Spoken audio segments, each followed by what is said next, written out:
Assalamualaikum warahmatullahi wabarakatuh. Waalaikumsalam warahmatullahi wabarakatuh. Bismillahirrahmanirrahim. Alhamdulillahi rabbil alamin. Wabihi nasta'inu ala umuri dunya waddin. والصلاة والسلام على أشرف الأنبياء والمرسلين سيدنا ومولانا محمد وعلى آله وأصحابه المجاهدين الطاهرين أما بعد.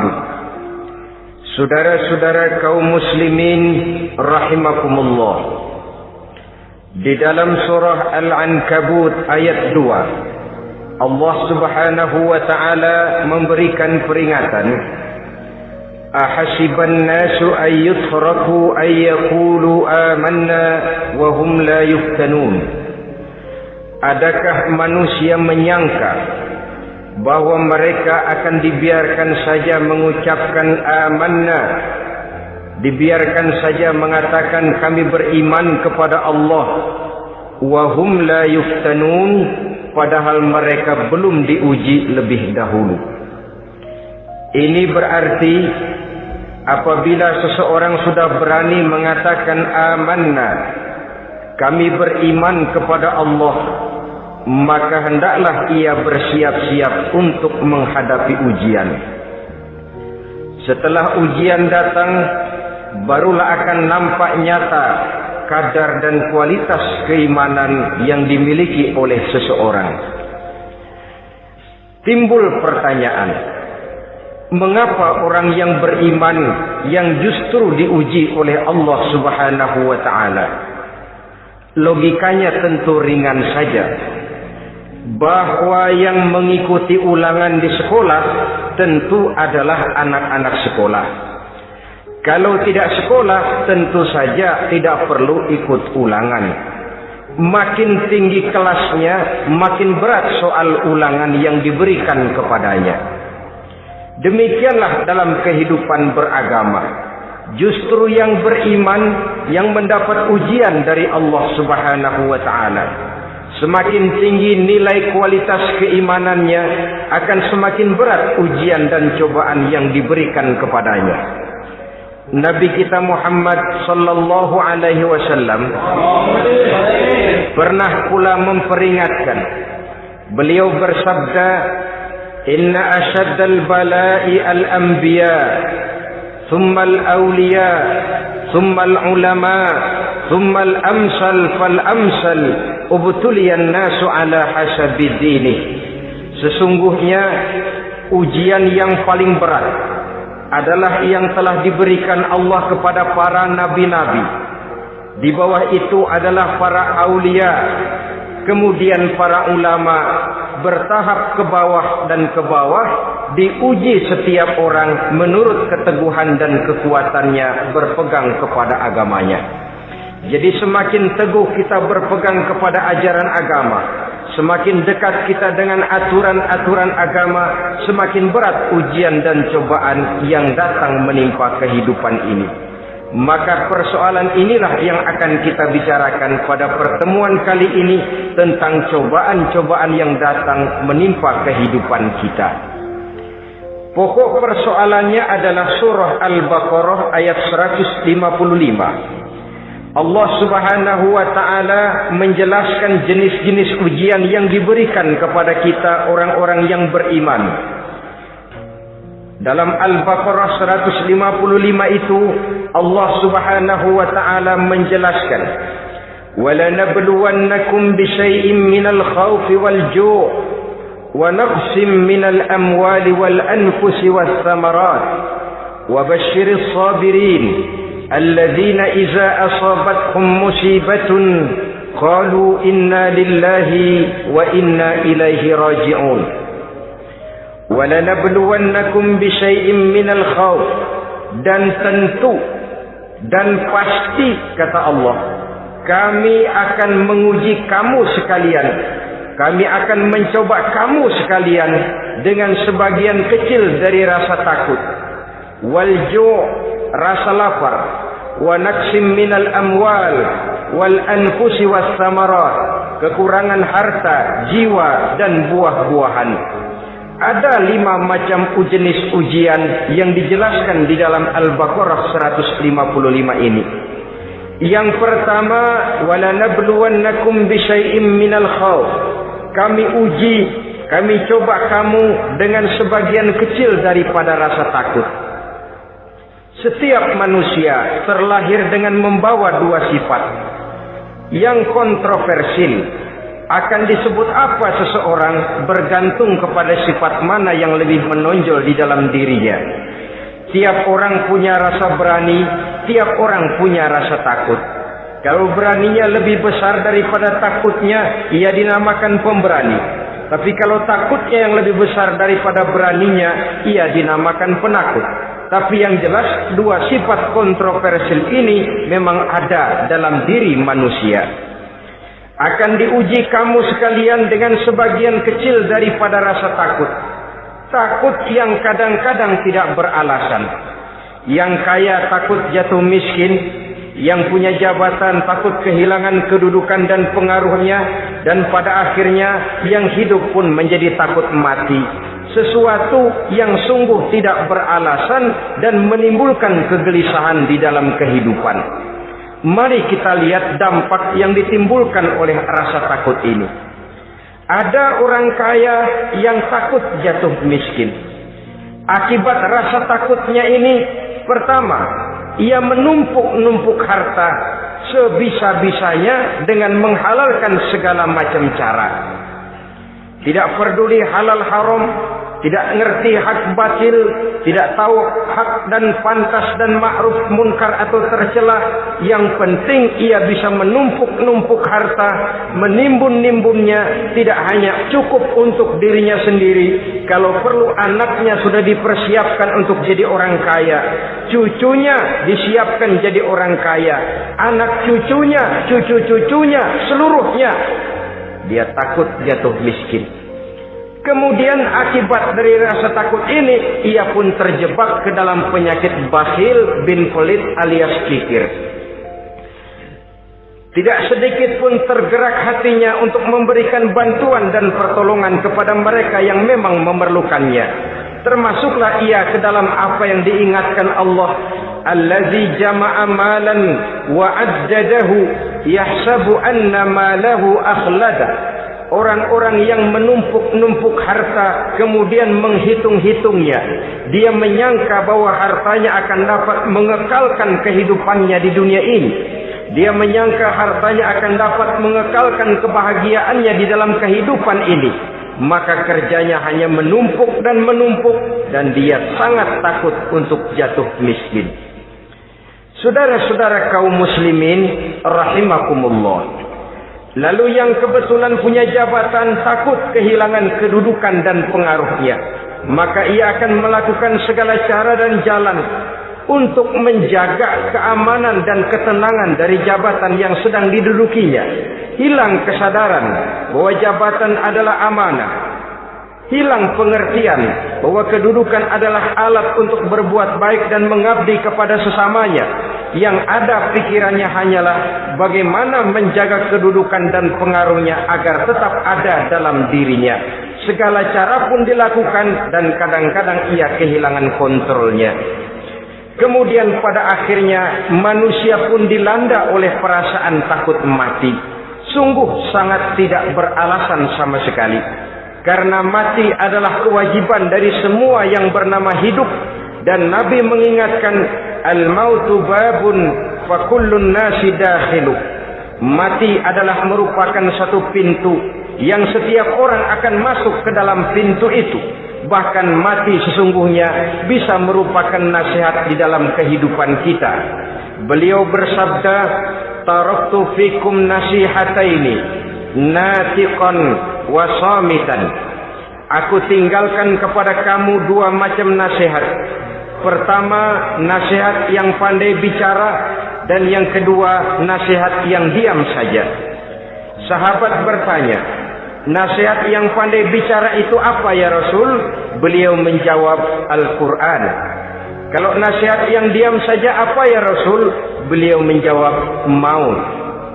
Saudara-saudara kaum muslimin rahimakumullah, yang kaya takut miskin, yang punya jabatan takut kehilangan kedudukan dan pengaruhnya, dan pada akhirnya yang hidup pun menjadi takut mati. Sesungguhnya takut-takut yang sangat tidak beralasan sama sekali.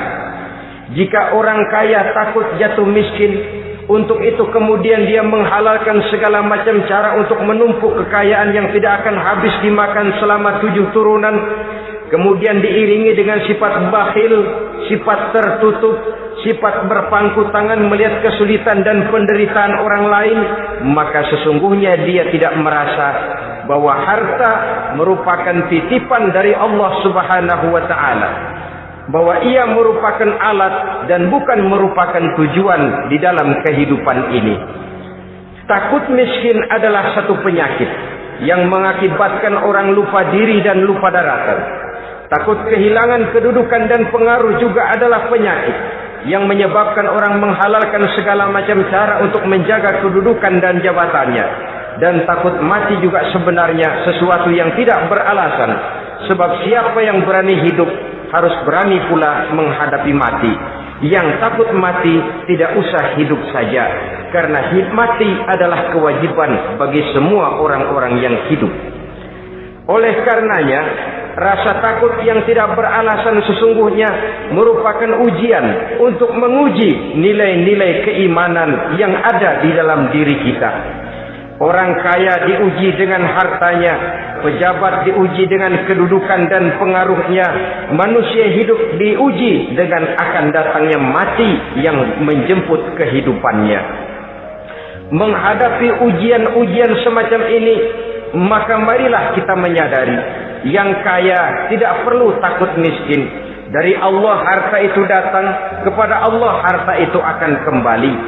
Yang punya kedudukan dan pengaruh tidak usah takut kehilangan kedudukan dan pengaruhnya, karena jabatan sesungguhnya merupakan amanah dari Allah Subhanahu wa taala yang harus digunakan dan dianggap sebagai kesempatan untuk berbuat kebajikan sebanyak-banyaknya. Saudara-saudara kaum muslimin rahimakumullah, ini bagian pertama dari ujian-ujian yang ada dalam Al-Baqarah 155. Walanabluwannakum bisyai'im minal khauf, kami akan uji, kami akan coba kamu dengan sebagian kecil daripada rasa takut. Takut yang kadang-kadang saya katakan sekali lagi sangat tidak beralasan. Akibatnya bisa menimbulkan gejala-gejala yang aneh di dalam kehidupan kita. Saudara-saudara, yang kedua, walju, akan kami uji kamu dengan rasa lapar. Kelaparan belum tentu identik dengan kemiskinan. Bahkan di dalam surah An-Nahl ayat 112, Allah Subhanahu wa taala memberikan contoh yang sangat nyata dan jelas. وَضَرَبَ اللَّهُ مَثَلًا قَرْيَةً كَانَتْ آمِنَةً مُطْمَئِنَّةً يَأْتِيهَا رِزْقُهَا رَغَدًا مِنْ كُلِّ مَكَانٍ فَكَفَرَتْ بِأَنْعُمِ اللَّهِ فَأَذَاقَهَا اللَّهُ لِبَاسَ الْجُوعِ وَالْخَوْفِ بِمَا كَانُوا يَصْنَعُونَ. Allah memberikan contoh bagaimana keadaan satu negeri yang makmur, aman, tenang, tentram. Rezekinya datang dari segala arah. Fakafarat bi an'umillah, tapi sayang sekali penduduknya kufur dengan nikmat yang diberikan Allah Subhanahu wa taala kepada mereka. Akibatnya fa'azaqahallahu libasal ju'i wal khauf, Allah timpakan kepada mereka kelaparan dan ketakutan bima kanu yasnaun, sebagai akibat dari apa yang telah mereka lakukan. Marilah kita melihat contoh dalam Al-Quran ini untuk mengadakan introspeksi di dalam diri dan kehidupan kita masing-masing. Adalah satu keberuntungan bahwa kita sebagai manusia dijadikan Allah sebagai khalifahnya di permukaan bumi ini, yang ditugaskan untuk membudidayakan alam, mengelola dan mengambil manfaatnya bagi sebesar-besar manfaat di dalam kehidupan kita. Dijadikannya bumi untuk tempat tinggal kita sebagai hamparan di mana segala fasilitas dan kebutuhan hidup kita tersedia. Tinggal lagi kita pandai-pandai mengelolanya. Apalagi buat kita Muslim yang tinggal di persada Nusantara tercinta Indonesia ini. Satu negara yang orang katakan untayan jamrut katulistiwa, yang hijau ranau subur makmur, melahirkan slogan dengan kata gemah rifah loh jenawi toto tentrem kerto raharjo. Negara yang demikian subur, negara yang demikian indah, negara yang demikian hijau ranau ini, apabila kita terkena fakafarat bi an'umillah, kufur kepada nikmat yang diberikan oleh Allah kepada kita, dia tidak akan mendatangkan ketenangan, dia tidak akan mendatangkan kesejahteraan, bahkan akan sangat boleh jadi akan menimbulkan kekacauan, ketidaktenangan dan kelaparan di tengah negara yang subur makmur. Inilah yang sangat menyedihkan. Kenapa ini bisa terjadi? Fakafarat bi an'umillah, orang kufur terhadap nikmat yang diberikan Allah Subhanahu wa taala. Diberikan negara yang subur, makmur, indah, hijau ranau, tapi dikelola dengan cara yang brutal dan membabi buta. Menguras sumber daya alam melampaui sebagaimana yang seharusnya, sehingga memperkosa keadaan alam itu sendiri.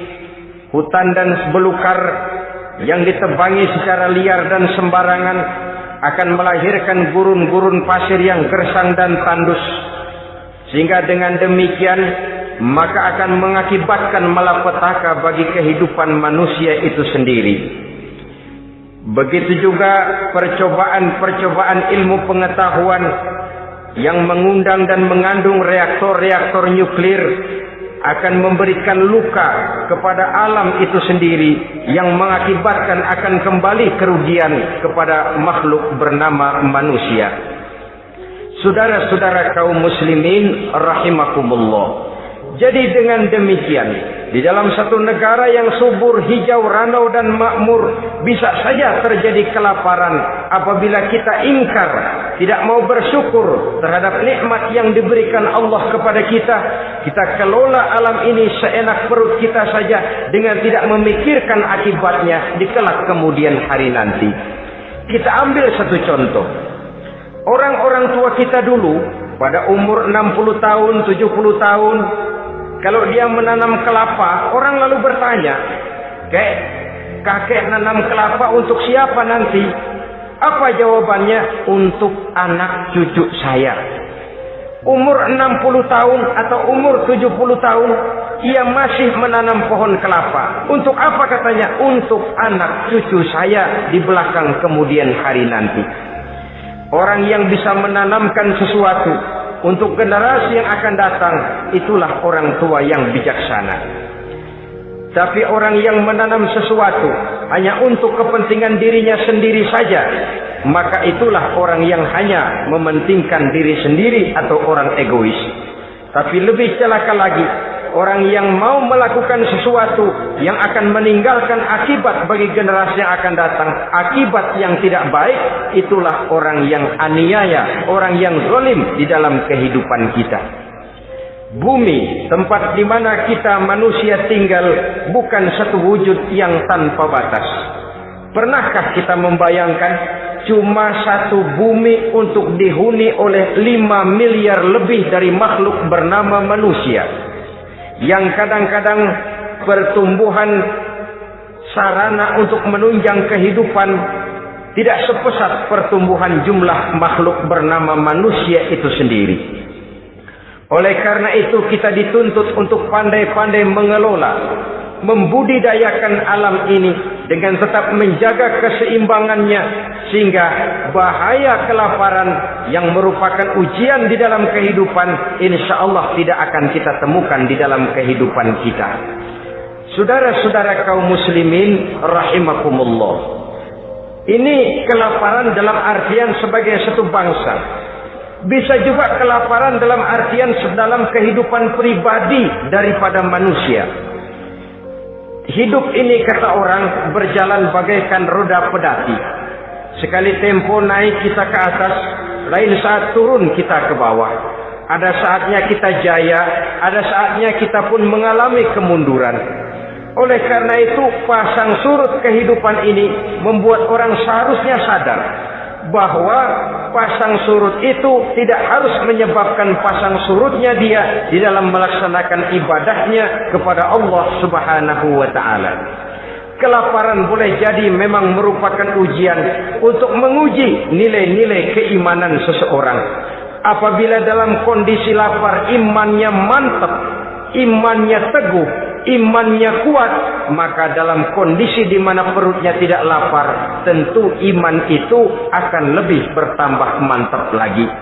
Kalau orang perutnya kenyang, kalau orang perutnya berisi penuh, lalu imannya stabil, kemudian pada saat kelaparan imannya pun mengalami penurunan, maka di situ nyata, di saat dia diuji dengan kelaparan, kualitas imannya ikut menyurut, mundur ke belakang, dan mengalami proses degradasi, proses peluncuran dan penurunan. Oleh karenanya, marilah kita menyadari Allah Subhanahu wa ta'ala senantiasa memberikan yang terbaik kepada kita bersama. Kelaparan, apabila kita terima dengan sikap lapang dada, tidak akan menyebabkan kita menjadi berbuat nekat. Tetapi kita tetap dalam kontrol, tetap dalam keadaan yang stabil, tidak keluar dengan melakukan perbuatan-perbuatan yang negatif. Bagaimanapun kita ingin membela dan mempertahankan kelangsungan hidup, betapa dan bagaimanapun kita ingin menjaga kelangsungan perut, namun kita tetap tidak keluar dari norma-norma dan kaedah-kaedah yang telah ditentukan di dalam kehidupan beragama. Inilah cobaan yang kedua yang ada dijelaskan dalam Al-Baqarah ayat 155 tadi, berupa kelaparan. Yang ketiga, wa naqsim minal amwal, kekurangan harta alias kemiskinan. Kemiskinan, saudara-saudara, merupakan ujian dari Allah Subhanahu wa ta'ala untuk menguji sejauh mana kekuatan iman yang kita miliki di dalam kehidupan. Tetapi sesungguhnya bukan hanya kemiskinan, kekayaan pun pada hakikatnya juga merupakan ujian. Namun umumnya manusia akan lebih merasa diuji jikalau dia miskin daripada diuji jikalau dia menjadi orang yang kaya. Pada sisi lain, kenyataan mengatakan banyak orang lulus ketika diuji dengan kemiskinan, tetapi gagal berantakan setelah diuji dengan kekayaan. Kemiskinan pun apabila kita lihat dari segi kehidupan bermacam bentuknya. Ada kemiskinan di bidang ilmu pengetahuan, karena kemiskinan dan kebodohan memang merupakan dua saudara yang seakan-akan sekandung. Yang satu bisa menimbulkan yang lain, tapi paling celaka kalau keduanya sudah berjalan beriringan. Maksud saya, kemiskinan bisa menimbulkan kebodohan, kebodohan bisa menimbulkan kemiskinan, tapi yang paling celaka, sudahlah miskin, bodoh pula. Miskin ilmu. Yang kedua, miskin akhlak. Ini lebih parah lagi daripada miskin ilmu. Kalau miskin ilmu, orang sekedar goblok, bin bodoh alias tolol, maka miskin akhlak ini menyebabkan orang kurang ajar, tidak punya budi pekerti. Sehingga dengan demikian, miskin akhlak sesungguhnya lebih bahaya daripada miskin ilmu. Adapun miskin yang kita kenal pada umumnya, dan juga yang dimaksud dalam ayat ini adalah miskin harta. Imam Ali karramallahu wajhah pernah memberikan peringatan, kadal faqru ayyakuna kufran. Boleh jadi kemiskinan mendekatkan orang kepada kekufuran. Dengan kata lain, biasanya kemiskinan bisa membuat orang nekat. Kalau sudah nekat, maka bukan cuma harga diri yang terjual, bukan cuma keluarga yang terjual, bukan cuma nilai-nilai materi yang dimilikinya yang terjual, bahkan iman dan keyakinannya. akidah dan pandangan hidupnya pun tidak akan segan-segan digadaikannya, dijualnya untuk mengatasi kelaparan dan kemiskinan itu tadi. Padahal selalu diingatkan, pandangan dan keyakinan, iman sesungguhnya merupakan intan paling mahal, sesungguhnya merupakan mutiara paling berharga di dalam kehidupan kita. Maka kemiskinan memang merupakan ujian. Banyak orang yang kebal berhadapan dengan segala macam cobaan, tapi pada saat diuji dengan kemiskinan, ia tidak tahan diri, ia tidak sanggup menjaga dan mempertahankan akidahnya, maka akidah yang cuma satu-satunya pun ikut terjual juga adanya. Saudara-saudara kaum muslimin rahimakumullah, mari kita menelusuri bahwa sesungguhnya Nabi menyatakan, ajaban li amril muslim, inna amrahu kullahu lahu khair. Aneh kata Nabi, aku heran kata Nabi, urusan orang Islam ini sesungguhnya semuanya baik. Baik bagaimana? Kalau dia kaya, dia bersyukur, dan itu baik. Kalau dia miskin, dia bersabar, itu juga baik. Jadi kaya bagi orang Islam baik, miskin bagi orang Islam juga baik. Kalau dia kaya, dia kan bisa berkata, alhamdulillah saya kaya, mudah-mudahan harta ini bisa menunjang ibadah saya kepada Allah Subhanahu wa taala. Baik. Kalau dia miskin, dia juga berkata, alhamdulillah saya miskin, mudah-mudahan di akhirat nanti pemeriksaannya tidak lama-lama seperti orang kaya. Ya kalau melarat yang mau diperiksa apaan? Memang nggak punya apa-apa. Yang kaya boleh jadi pemeriksaannya rada surat, banyak sikutannya. Saudara-saudara kaum muslimin, dua persoalan ini baik kalau kita tidak salah terima. Mana yang lebih baik? Tentu yang lebih baik menjadi orang kaya yang bersyukur. Dan itu memang wajar. Kaya syukur, miskin sabar. Yang luar biasa kalau mau tahu, miskin syukur. Kalau kaya syukur memang mestinya. Miskin sabar, ya mestinya lah. Miskin kagak sabar mau kemana? Tapi yang luar biasa sesungguhnya miskin syukur. Syukur bagaimana? Ya seperti saya katakan tadi, alhamdulillah, mudah-mudahan di akhirat nanti pemeriksaannya tidak lama seperti orang yang kaya. Sehingga kata Nabi, setiap persoalan yang dihadapi umat Islam baik bagi dia. Miskin baik, kaya baik, asal orang tidak salah terima. Tapi sebaliknya, kalau salah terima, kaya lupa diri, miskin lupa daratan. Pada posisi di mana dia sebenarnya tidak bisa menerima kenyataan dengan baik, akhirnya kehilangan kontrol. Saudara-saudara kaum muslimin rahimakumullah. Karena itu pada pertemuan kali ini saya ingin mengajak kita bersama, marilah kita menyadari betapapun kemiskinan yang datang menimpa, seluruhnya merupakan ujian yang datang dari Allah untuk menguji nilai-nilai keimanan kita. Jangan iman itu berubah, jangan akidah itu bergoyah, jangan keyakinan dan pandangan hidup itu tertukar dengan keyakinan dan pandangan hidup lainnya. Bahkan dalam kemiskinan, orang biasanya menemukan diri dan kepribadiannya. Dalam kemiskinan, orang bisa berjalan lebih lurus untuk mendekati Allah Subhanahu wa ta'ala.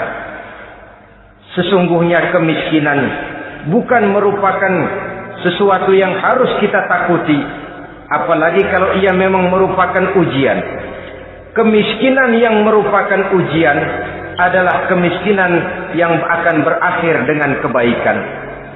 Saudara-saudara kaum muslimin, tapi jangan lupa membicarakan pokok persoalannya. Ini kalau kemiskinan menimpa orang-orang yang beriman, itu yang ujian. Kalau nggak beriman, melarat, bukan ujian, persekot.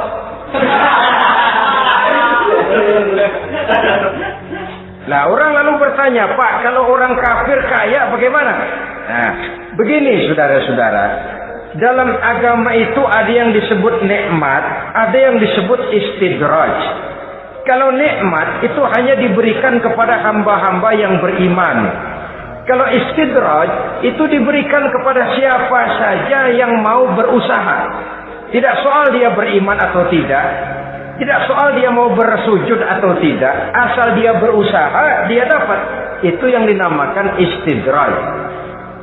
Seperti orang mancing ikan, mesti diberikan umpan. Setelah umpan itu dimakan, tidak langsung ditarik, tapi diulur dulu. Sampai kira-kira mata kai itu nyangkut di leher si ikan, baru diangkat ikan itu ke atas. Dan sampai di atas kita bisa maklum nasib ikan tadi. Bisa digetok, bisa dibacok, bisa digoreng, bisa dipepes. Tapi yang jelas nasibnya merana. Maka kalau ada orang makin jauh dari agama, makin kaya, makin tidak mau sholat, makin berlimpah hartanya, saudara tidak usah heran, cukup dalam hati saja, ikan lo. Jangan keras-keras, marah dia.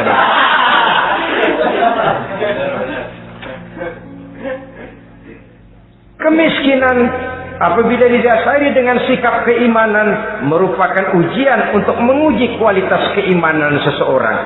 Bahkan satu hadis menyatakan apabila Allah mencintai seorang hamba, maka diujinya hamba itu karena Allah ingin mendengar liyasma'a tadarru'ahu, ingin mendengar ratapan orang tadi.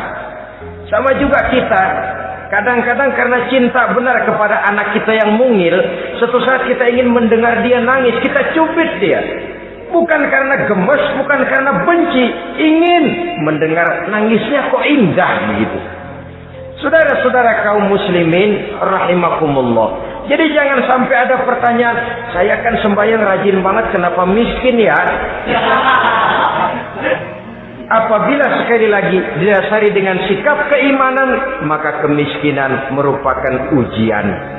Dan tentu anak sekolah itu kalau lagi ujian berat, capek, sakit hati, peras keringat, banting tulang, kepanasan, kehujanan, kenikmatan baru akan dia rasakan pada saat terima rapot pengumuman kenaikan kelas.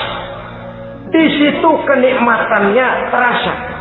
Demikian menghadapi ujian, kita cuma mengeluh, kenapa ada rasa takut, kenapa kelaparan, kenapa kemiskinan. Di balik semua itu, apabila kita sudah merasakan naik kelas, akan terasalah kenikmatannya. Itu ujian yang ketiga. Yang keempat yang diceritakan dalam Al-Baqarah 155, wal anfus ay wa naqsim minal anfus, kekurangan jiwa atau kematian. Saudara-saudara, yang hidup takut mati, padahal semua makhluk hidup harus berani mati. Bagaimanapun takutnya kita kepada mati, bisakah kita menghindarkan diri dari dia? Bagaimanapun kita tidak ingin bertemu malaikat maut, kemana kita akan lari bila dia datang mengetuk pintu? Bagaimanapun kita ingin menghindar dari pertemuan dengannya, kemana kita akan lari apabila dia sudah datang hendak menjemput nyawa?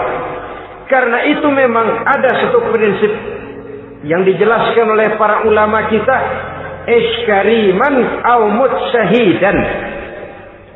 Mati dan hidup dua hal yang tidak terpisahkan. Oleh karenanya, kalau memang hidup, hiduplah secara mulia. Kalau mati, matilah secara syahid. Hidup mulia atau mati syahid. Jangan terbalik. Hidup sia-sia, mati konyol.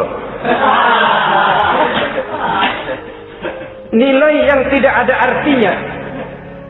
Alangkah nikmatnya hidup yang berisi kemuliaan, dan alangkah indahnya mati dalam nilai syahid.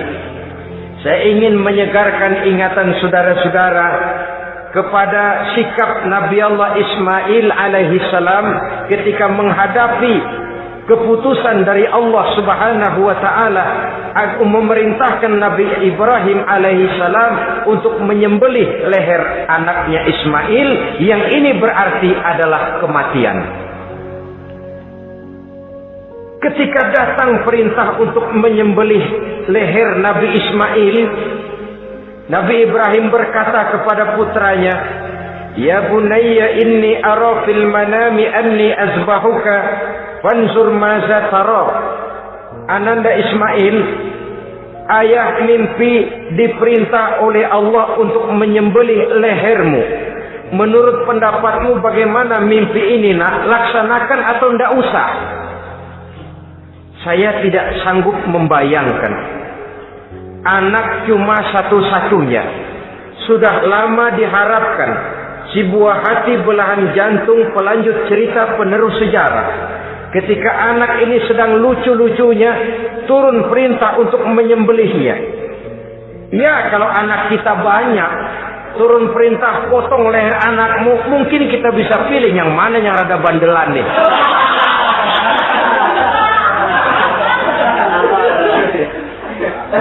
Tapi ini anak cuma satu-satunya. Lucu, sudah lama diharapkan. Dan memang itu juga merupakan ujian kepada Nabi Allah Ibrahim. Seolah-olah Allah berkata, "Hai Ibrahim, dahulu sebelum kau punya anak, kau memang cinta kepadaku. Sekarang setelah kau punya anak, masuk rasa cinta anak ke dalam hatimu. Buktikan Ibrahim, mana yang lebih besar, cintamu kepadaku, kata Allah, atau cintamu kepada anakmu. Sembelih leher anakmu." Ternyata kemudian sejarah menyatakan Nabi Ibrahim cinta kepada Allah, beliau pun cinta kepada putranya. Tapi cintanya kepada Allah lebih besar daripada cintanya kepada putranya. Sehingga ketika turun perintah penyembelihan, itu pun dilaksanakannya, tapi tetap musyawarah dulu. Yakin itu memang perintah Allah, beliau toh mengajak dialog putranya. Ini yang penting dalam kehidupan kita. Dialog. Nah, bapak mimpi diperintah Allah untuk menyembelih lehermu. Menurut pendapatmu bagaimana, nak? Laksanakan atau tidak? Yakin itu perintah Allah, tapi asas musyawarahnya tidak beliau tinggalkan. Walaupun yakin orang tua berbuat untuk kebaikan anak, alangkah baiknya anak diajak bicara. Sehingga dengan hasil pembicaraan ini nanti kita akan mengerti gejala perkembangan dan kemauan dari jiwa si anak tadi. Saudara-saudara kaum muslimin, apa jawaban Nabi Allah Ismail yang ketika itu masih remaja? Beliau menjawab, "Ya abatif al-ma tu'mar, satajiduni insyaallahu minas sabirin." Bapak, jikalau memang ini memang perintah Allah, laksanakan saja Bapak. Tidak usah ragu. Mudah-mudahan nanti Bapak akan menemukan saya termasuk ke dalam golongan orang-orang yang sabar. Ini pantulan doa Nabi Ibrahim dahulunya ketika meminta seorang keturunan yang merupakan anak yang soleh. Jawaban dari anak yang soleh. Kalau memang ini perintah Allah, Bapak laksanakan saja. Saya insya Allah termasuk ke dalam golongan orang-orang yang sabar. Kalau Allah memerintahkan Bapak untuk menyembelih leher saya, silahkan Pak. Saya ikhlas, saya ridho, saya rela untuk memenuhi perintah Allah Subhanahu wa ta'ala. Ini jawaban anak soleh. Sebab itu sering saya katakan, kalau kita cuma punya anak pintar tidak soleh, mungkin jawabannya nggak begini. "Nak, Bapak diperintah motong leher kamu, nak. Bagaimana pendapatmu?" Mungkin dia jawab, "Bapak aja yang tuaan, Pak."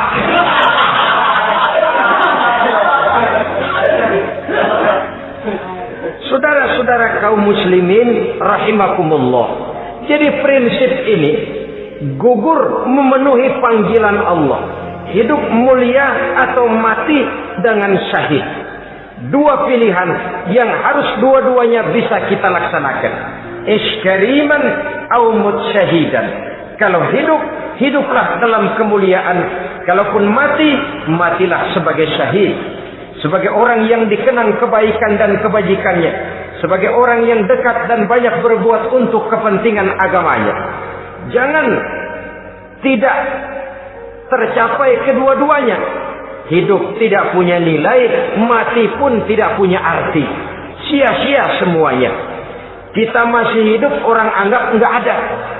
Dalam istilah tauhid disebut wujuduhu ka'adamihi. Adanya sama dengan tidak adanya. Dia sih ada apa enggak ada sama, gitu-gitu juga. Alangkah ruginya kalau ada kita dianggap sama dengan tidak ada. Apalagi kalau kita sudah tidak ada, ya tidak ada beneran. Iskariman au mut syahidan. Hiduplah mulia atau matilah sebagai syahid. Saudara-saudara kaum muslimin rahimakumullah. Mati sesungguhnya juga merupakan ujian. Untuk menguji sejauh mana persiapan yang sudah kita lakukan di dalam kehidupan ini untuk menyambut. Dan tidak cuma sekedar untuk menyambut, tapi juga untuk mengarungi kehidupan sesudah kematian itu sendiri. Sebab kematian bukan akhir dari segalanya. Kematian cuma satu pintu di mana kita akan masuk dan akan berjalan kembali menelusuri fase-fase kehidupan yang telah ditentukan oleh Allah Subhanahu wa taala. Saudara-saudara kaum muslimin rahimakumullah. Pembicaraan tentang kematian ini pun bisa kita evaluasi. Ada yang takut mati usahanya, ada yang takut mati karirnya, ada yang takut mati rezekinya, ada yang takut mati batinnya, ada yang takut mati jasmaninya, dan lain sebagainya. Seluruh ketakutan kepada kematian itu memang merupakan hal yang wajar. Ada yang takut mati usahanya, ada yang takut mati karirnya, ada yang takut mati rezekinya. Tapi kalau ketakutan itu lalu melahirkan perbuatan-perbuatan negatif yang menimbulkan penyimpangan, itu sudah di luar dari yang seharusnya. Kematian merupakan ujian. Menghadapi segala macam ujian termasuk kematian ini akan kita bicarakan pada bagian penutup nanti. Yang kelima, saudara-saudara, ujian yang dijelaskan dalam Al-Baqarah 155 tadi, wa naqsim minas samarat, kekurangan buah-buahan. Kekurangan buah-buahan bisa berarti paceklik.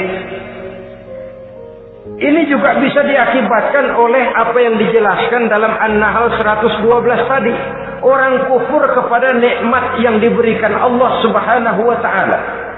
Orang jauh dari petunjuk-petunjuk agama, merasa segala persoalan bisa dipecahkan dengan kemampuan otaknya, hilang rasa ketergantungannya kepada Allah Subhanahu wa taala.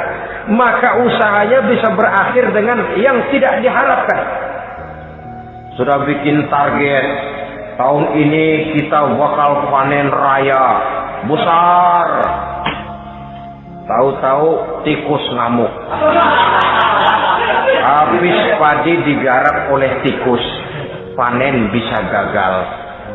Bahkan beberapa tahun yang lalu, kita masih ingat bagaimana ulat-ulat menyerbu pohon-pohon jambu. Ribuan batang pohon jambu,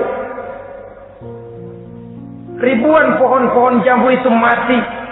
Lalu jambu-jambu itu tidak bisa lagi dimanfaatkan dalam kehidupan. Tikus yang menyerbu sawah, ulat yang menyerbu pohon-pohon jambu, angin topan, puting beliung, gempa bumi, itu sudah proses-proses di luar kemampuan manusia untuk mendeteksinya. Disinilah manusia harus sadar bahwa setelah ia berusaha dan berusaha sesuai dengan keterikatannya kepada hukum alam, kepada sunnatullah, maka ia harus punya sandaran vertikal kepada Allah Subhanahu wa taala. Agar bila usahanya berhasil, dia tidak lupa diri dan lupa daratan. Dan apabila usahanya kemudian ternyata gagal, dia tidak menjadi putus asa, buruk sangka, sempit hati, cuplik pandangan. Cobaan datang dari Allah Subhanahu wa taala berupa kekurangan buah alias paceklik. Saudara-saudara, menghadapi cobaan dan ujian yang saya katakan tadi, 5 macam ini, apa konsepnya, apa jalan keluarnya? Ayat selanjutnya dalam kalimat tadi menjelaskan, wabasyiris sabirin, menghadapi ujian-ujian dalam hidup, baik rasa takut, kelaparan, kemiskinan, kematian, kekurangan harta, kekurangan buah-buahan. Wabasyiris sabirin, gembirakan orang-orang yang sabar. Menghadapi segala macam ujian tadi, gembirakan orang-orang yang sabar. Siapa orang yang sabar itu? Alladzina iza asabathum musibatun qalu inna lillahi wa inna ilaihi raji'un. Yaitu orang-orang yang apabila menghadapi ujian, ditimpa musibah, mereka berkata, sesungguhnya kami berasal dari Allah dan sesungguhnya kepada Allah pula kami akan kembali. Bukan cuma sekedar ucapannya, tapi penghayatannya kepada filsafat yang terkandung di dalam kalimat itu tadi. Maka jadilah dia semacam lipstik, jadilah dia semacam dekorasi. Apabila kita berjanji dan dalam hati kita sudah ada kemungkinan besar kita tidak akan datang, kita tetap menggunakan kata-kata insya Allah. Padahal yang jelas tidak akan mau datang adalah kita. Kita sandarkan dan kita kembalikan itu kepada Allah. Sesungguhnya kami berasal dari Allah. Sesungguhnya kepada Allah juga kami akan kembali. Bukan cuma sekedar ucapannya, tapi juga penghayatan kepada filsafat yang terkandung di dalamnya. Kalau suatu saat kita harus kehilangan harta yang kita miliki, kenapa tidak berpikir inna lillahi wa inna ilaihi raji'un? Bahwa dulu pun ketika lahir ke dunia ini tidak ada harta yang saya bawa. Kalau sekarang harta itu hilang, inna lillahi wa inna ilaihi raji'un. Itu yang saya maksud. Kalau sekarang, kalau suatu saat kita harus melepaskan pangkat jabatan yang kita sayangi, kenapa kita tidak kembali kepada inna lillahi? Dulu pun ketika waktu lahir ke dunia ini tidak ada pangkat dan jabatan yang saya bawa. Kalau sekarang harus pensiun, inna lillahi wa inna ilaihi raji'un. Ini kadang-kadang enggak dengar mau mutasi, mau pensiun, mulutnya inna lillahi, tapi gerbek-gerbek dukun diusul.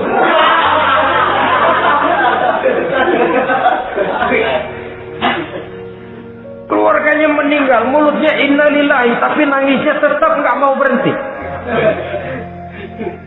Bukan cuma sekedar ucapannya, tetapi penghayatan kepada nilai dan filsafat yang terkandung di dalam kalimat innalillahi itu.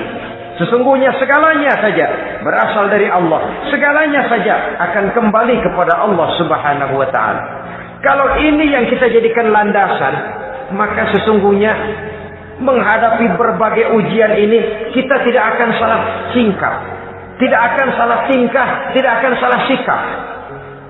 Kalau sudah ini dasar dan fondasi yang menjadi landasan tempat di mana seluruh cobaan datang bertumpu, segalanya datang dari Allah, segalanya akan kembali kepada Allah, maka betapapun bertumpu ujian datang menimpa, rasanya tidak akan lagi membuat kita goyah, karena fondasi tempat kita berdiri sudah demikian kokoh dan kuatnya. Dan fondasi itu inna lillahi wa inna ilaihi raji'un. Segalanya datang dari Allah, segalanya akan kembali kepada Allah Subhanahu wa ta'ala. Keyakinan ini memberikan kelapangan jiwa. Dari kelapangan jiwa, maka akan tertuang ketenangan dan ketentraman. Jauh dari stres, jauh dari darah tinggi, jauh dari bingung, jauh dari rasa takut. Segalanya sudah kita kembalikan kepada Allah Subhanahu wa ta'ala. Saudara-saudara kaum muslimin rahimakumullah. Oleh karenanya, ini jalan keluar dan inilah orang yang sabar.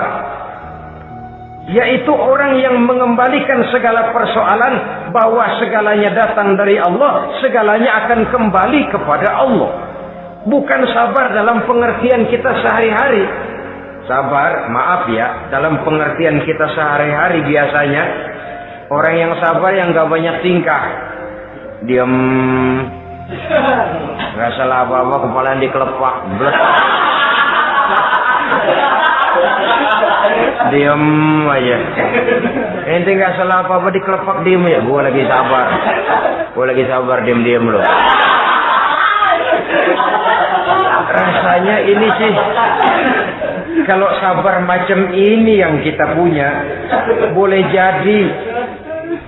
jadi kita akan tertindas terus.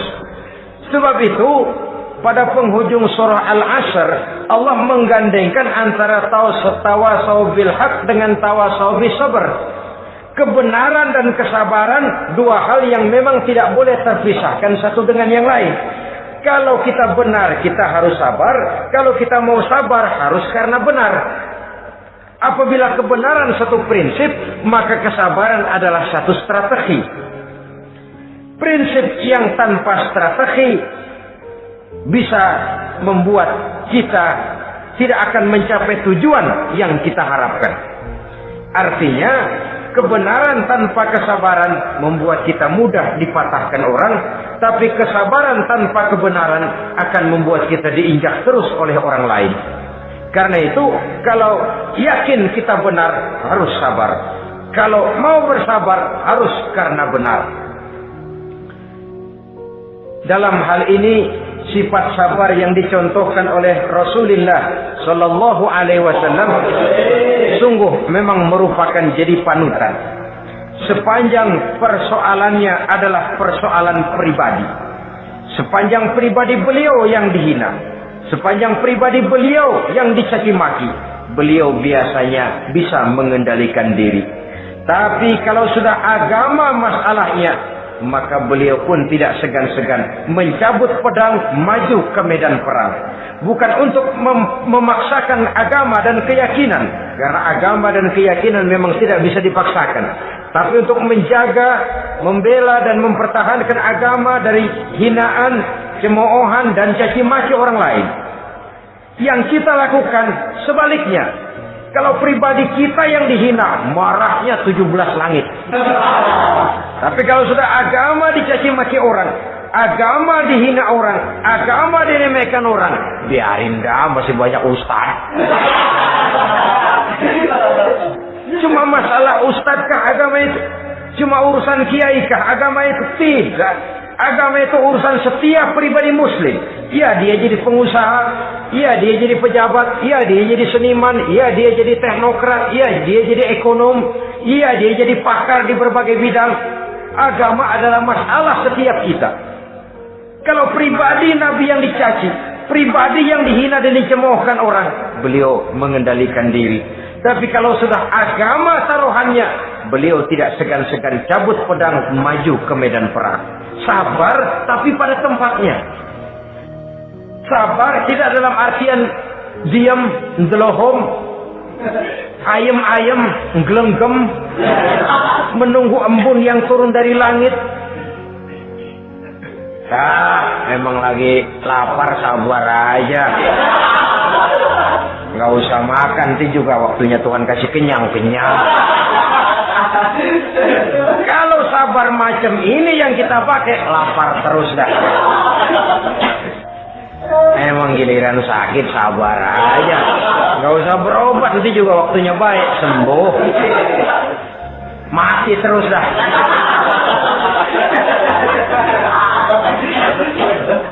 Ya perkara ada orang sakit tidak berobat sembuh, itu hak Allah. Tapi tidak boleh kita jadikan sandaran, apalagi kalau makom kita dengan Allah masih sedemikian jauhnya. Itu hanya ucapan dari orang-orang yang makom dia dengan Allah itu sudah tidak ada jarak. Permohonannya dipenuhi, kehendaknya dituruti, sebab dia dengan Allah sudah sedemikian dekatnya. Kalau kita masalahnya, yang antara kita dengan Allah ini dilapisi oleh dosa dan kesalahan yang kita kerjakan sendiri. Rasanya kita masih harus banyak berbuat sesuai dengan keterikatan kita kepada sunnatullah itu. Orang yang sabar adalah orang yang sadar kepada hakikat dan filsafat yang terkandung di dalam kalimat inna lillahi wa inna ilaihi raji'un. Segalanya datang dari Allah, segalanya pun akan kembali kepada Allah.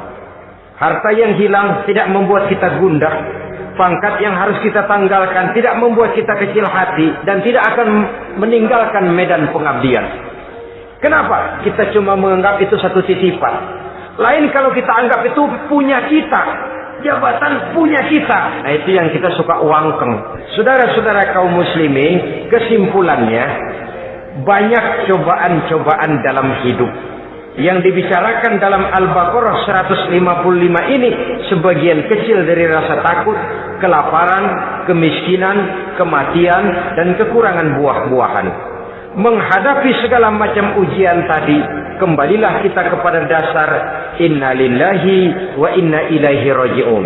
Segalanya datang dari Allah, segalanya pun akan kembali kepada Allah. Semoga dengan sikap ini kita akan lapang dada menghadapi ujian dan akan semakin tangguh iman dan akidah kita menghadapi cobaan yang datang menimpa. Inilah pertemuan pada kali ini, semoga ada manfaatnya. Terima kasih atas segala perhatian, mohon maaf atas segala kekurangan. Usikum wa nafsi bitaqwallah. Wassalamualaikum warahmatullahi wabarakatuh. Waalaikumsalam.